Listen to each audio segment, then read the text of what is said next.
Saya akan cerita begini. Apakah beragama Anda, apakah keyakinan Anda, apakah Islammu dan imanmu itu adalah kebenaran atau pembenaran? Islammu kuwi, imanmu itu sebenarnya kebenaran atau pembenaran? Kamu koreksi sendiri. Kalau kamu membaca orang lain, jangan digunakan untuk mengolok, tapi mengevaluasi sebuah konsep bahwa saat kita berbicara kebenaran dan pembenaran, Islammu itu kowe ki Islam saka bapak ibumu, nenek moyangmu, apa kowe ki Islam karena pilihanmu? Kowe saiki Islam ki mergo pilihanmu apa mergo bapak ibumu? Bapak ibumu. Setelah kamu menjadi Islam dari bapak ibumu, kemudian kamu belajar dalil, belajar hadis, belajar Al-Quran, kemudian belajar banyak wawasan tentang agama. Ini kamu gunakan untuk mencari kebenaran, untuk mengkoreksi dan mengevaluasi kebenaran beragamamu, atau kamu gunakan dalil ini, hujah ini, hadis ini, ya hadis yang kamu hafal, wawasan untuk membuat argumen dan alibi bahwa Islammu paling benar, buktinya kamu menggunakan dalil ini.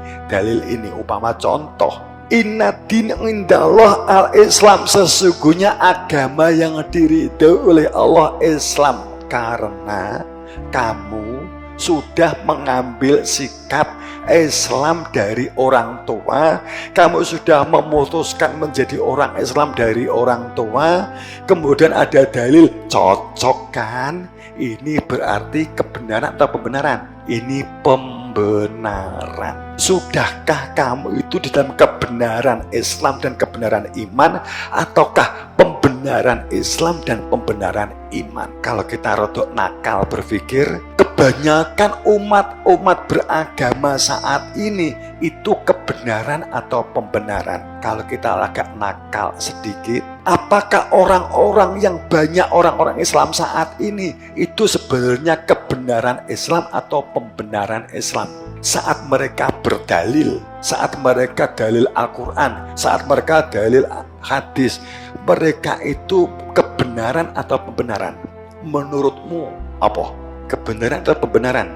Dikatakan al-haq min rabbik, kebenaran itu ya kebenaran, pembenaran itu bukan kebenaran. Jika ini diterapkan di semua aktivitas kamu, tidak hanya masalah keyakinan. Jika kamu telah memutuskan sesuatu, kamu telah mengambil sikap yang kemudian kamu yakini sikap itu dan sudah menjadi kebiasaan bagi sikap, bagi kehidupanmu, kamu sudah menetapkan ini prinsip saya, maka dalil-dalil yang ada, hujah-hujah yang ada, pengetahuan dan wawasan yang telah tertanam di otak kamu akan berfungsi sebagai alibi. Pertanyaannya begini, apakah kamu sering berargumen alibi, ataukah kamu sering berargumen secara nalar kebenaran? Selama ini kamu itu berada di biasa alibi, ataukah kamu biasa melakukan keberanian melakukan kebenaran? Maksudnya paham maksud saya? Umpamanya kamu membeli sesuatu, ya, kamu tidak tahu apakah ini kebenaran, maksudnya kebutuhan, atau hanya pembenaran, hanya keinginan. Paham maksud saya? Kamu membeli sesuatu itu karena keinginan atau karena kebutuhan? Keinginan atau kebutuhan? Keinginan berarti pembenaran, kebutuhan karena kebenaran. Kamu tidak tahu apakah ini kebenaran atau pembenaran. Kemudian akhirnya kamu membeli sesuatu itu, motor umpamanya, kamu beli, kan begitu. Kemudian suamimu atau istrimu atau orang tuamu negur, untuk apa kamu beli motor? Akhirnya kamu berdalih, lah wong ini, lah kan gitu.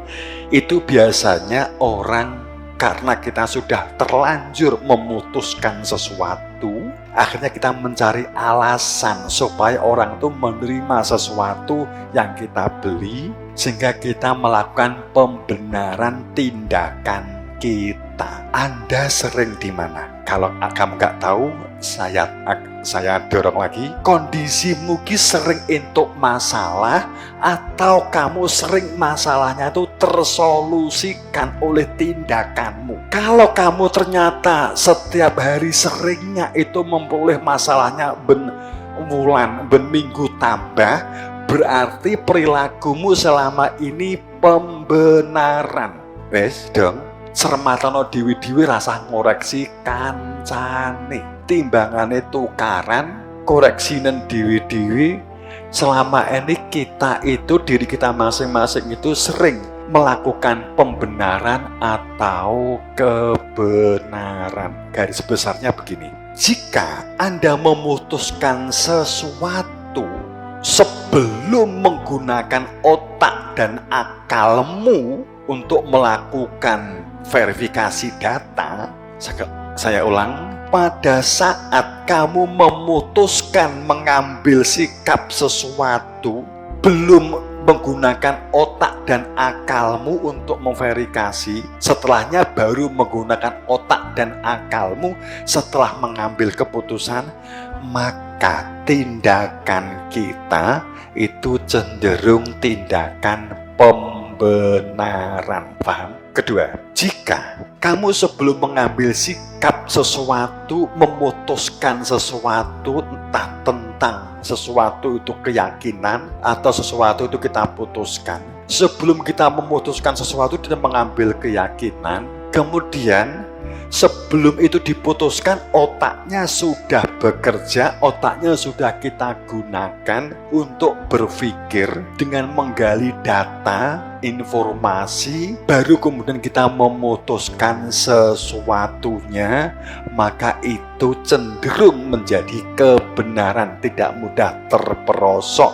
Umpamanya ada pinjol, umpamanya kamu harus menggali data yang lebih baik, tidak sekedar pumpung ada orang nawari pinjaman. Ini kan rumus makrifat kan gitu. Mesti ini takok, apa pertanyaan? Bagaimana kalau sudah terlanjur? Bener? Kan gitu tuh pertanyaannya. Pertanyaan kedua, bagaimana kalau sudah menjadi karakter? Kan gitu. Saya tidak mengatakan saat kamu melakukan pembenaran atau kebenaran itu salah atau dosa. Tidak, bukan masalah ini semata-mata, tapi bisa rentan dengan masalah kesalahan dan dosa. Iya, tapi tidak terhubung langsung. Harus tahu rumusannya. Umpamanya tidak adus, tidak merubah syahadat, tidak merubah ubudiyah. Kamu harus ada link. Iki kan dawuh guru, kan gak kolesane guru. Nah, itu kan berarti enggak lah, saya enggak ngambil itu, saya enggak ikut itu. Kan itu kan begitu kan, berarti kan sebelum memutuskan mengambil data dulu, mengolah data dulu kan gitu. Beri contoh begitu.